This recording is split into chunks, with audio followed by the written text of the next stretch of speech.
Deixa-me aproximar do piano, que é onde eu me sinto melhor. Boa noite a todos. Tudo começou, estava eu ainda na barriga da minha mãe. A minha mãe cantava para mim, cantava-me sons, cantava-me histórias. 9 meses mais tarde, quando vinha ao mundo por mim mesmo, comecei a ouvir por mim mesmo, já sem a ajuda da minha mãe. E uns meses mais tarde proferia as primeiras palavras, papá ou mamã. A realidade é que, muito antes de preferir qualquer som ou palavra, comecei um processo bem mais importante e complexo. Saber aprender a ouvir. Por volta dos 3 anos, juntamente com a minha mãe e as minhas tias, comecei a frequentar os ensaios do grupo de coral. E à noite, quando não conseguia adormecer, a minha mãe cantava-me canções de Zeca Afonso. E só finalmente aos 5 anos de idade é que eu entrei numa escola de música para aprender as primeiras notas musicais. Precisamente um ano antes de entrar na escola primária para aprender as primeiras letras e algarismos.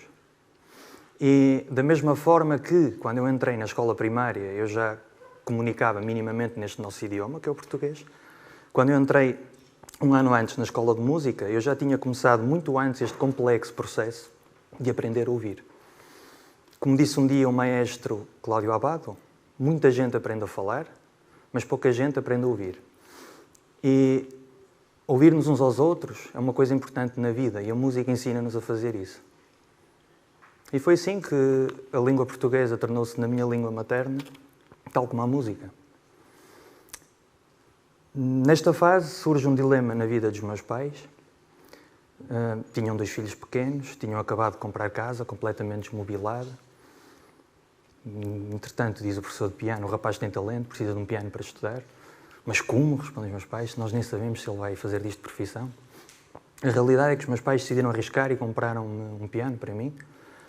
E 2 anos mais tarde não tiveram medo de comprar um violino para a minha irmã, mesmo percebendo que ela jamais iria fazer disto de profissão. Simplesmente sentiram que a música seria algo de importante nas nossas vidas.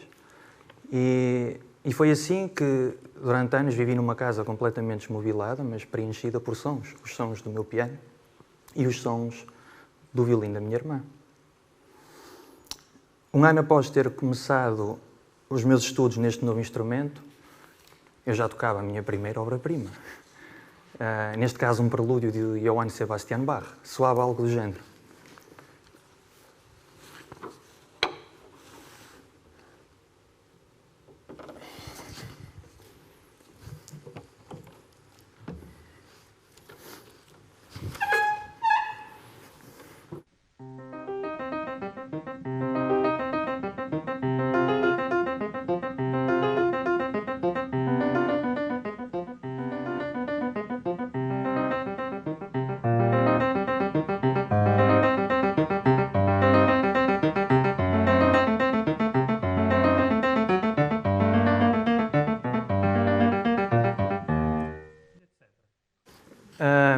Um ano mais tarde, por volta dos 7, 8 anos, tocava a minha primeira obra de Chopin, neste caso um nocturno em dó sustenido menor, que soa algo do género.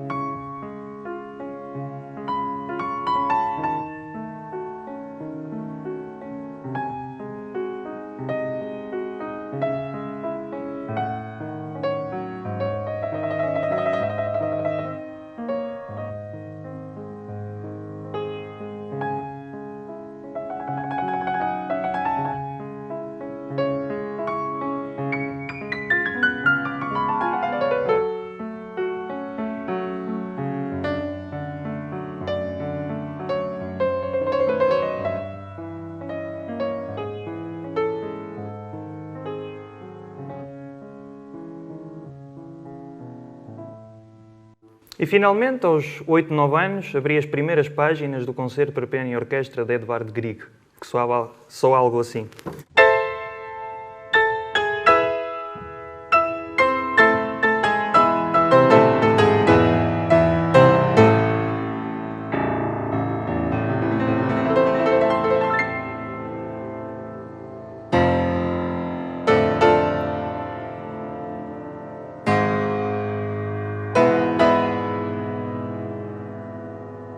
Conseguem imaginar a felicidade de uma criança a tocar algo tão melódico como Chopin e algo tão majestoso como Edvard Grieg? Aprender música é aprender uma linguagem completamente nova. Inicialmente parece tudo muito complicado. Aprendemos letra a letra, depois juntamos as letras e temos uma palavra, depois juntamos as palavras e temos uma frase, juntamos as frases e temos um parágrafo, juntamos os parágrafos e temos um capítulo e finalmente juntamos os capítulos e formamos um livro inteiro. E é este livro inteiro, este todo, cheio de notas musicais, que nós na música chamamos de partitura, e são estas partituras que nós músicos somos ensinados desde muito pequenos a aprender de cor. O meu repertório musical foi-se desenvolvendo paralelamente ao meu repertório literário. Comecei por coisas muito simples. Recordo-me de ler com a minha mãe contos de Sofia de Melo Breiner, Cavaleira Dinamarca, Fadoriana.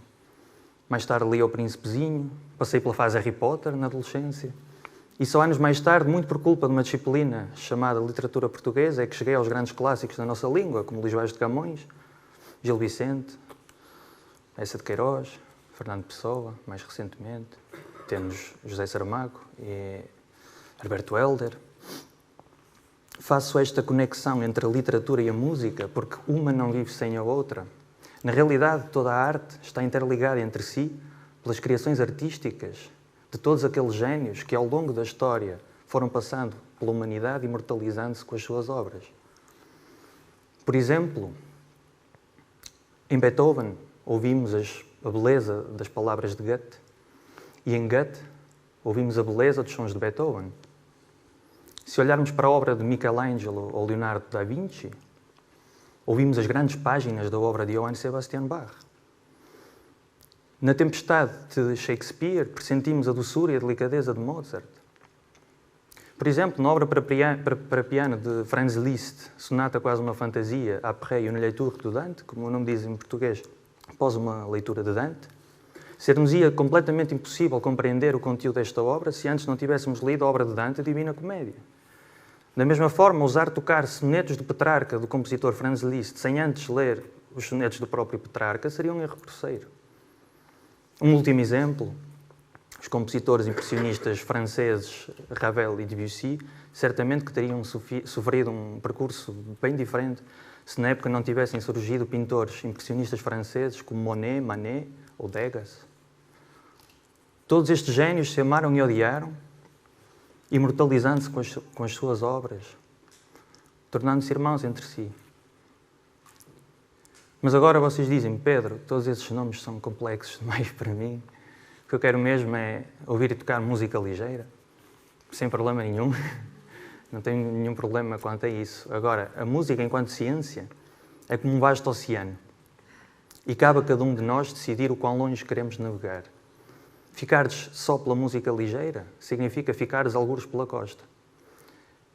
Eu decidi navegar por esse mar adentro e em nada me arrependi. A música torna-nos melhores pessoas. Está provado que, tocando um instrumento musical, melhoramos a nossa coordenação, melhoramos a nossa concentração, melhoramos a nossa capacidade de leitura e de interpretação de textos, tornámos-nos mais perseverantes, mais autónomos, tornámos-nos melhores ouvintes, mas, acima de tudo, tornámos-nos mais felizes a nós mesmos e a quem nos rodeia. Mas tudo isto são coisas sobre as quais eu não me queria focar, porque basta vocês pesquisarem no Google e encontrarão todos os benefícios que tocar um instrumento musical vos pode trazer. Este é o lado material da música. Eu preferia falar sobre o lado imaterial da música. Quando eu tive a minha primeira aula com a minha professora Vera Gornosteva, com quem estudei durante 6 anos em Moscou, ela disse-me uma frase que eu não compreendi à primeira, mas que nunca mais me esquece. Ela disse, Pedro, a música não é terrestre, a música não é material, a música é irreal e metafísica. Como é que a música é irreal e metafísica? Este instrumento é feito de madeira, metal, não há nada de mais real, concreto e palpável do que um piano. É um objeto como outro qualquer. Mas a capacidade que este instrumento tem de produzir sons que não são deste mundo, os tais sons irreais e metafísicos, Isso é que torna este instrumento verdadeiramente único e especial. Como disse Neuhaus, professor da minha professora e célebre pedagogo, as mãos de um pianista são a extensão do seu intelecto e a extensão do seu coração. O que quer isto dizer? Isto significa que o piano põe a nu a capacidade intelectual e a capacidade espiritual de quem nele toca. E é isto que torna este instrumento verdadeiramente único e especial. Por isso, se algum dia um filho vosso vos pedir um iPad ou uma PlayStation, façam como os meus pais um dia fizeram, deem-lhe um instrumento musical para as mãos. E porque a falar a gente nem sempre se entende, eu despedir-me-ei de vocês na língua realmente no homem, a música. Obrigado.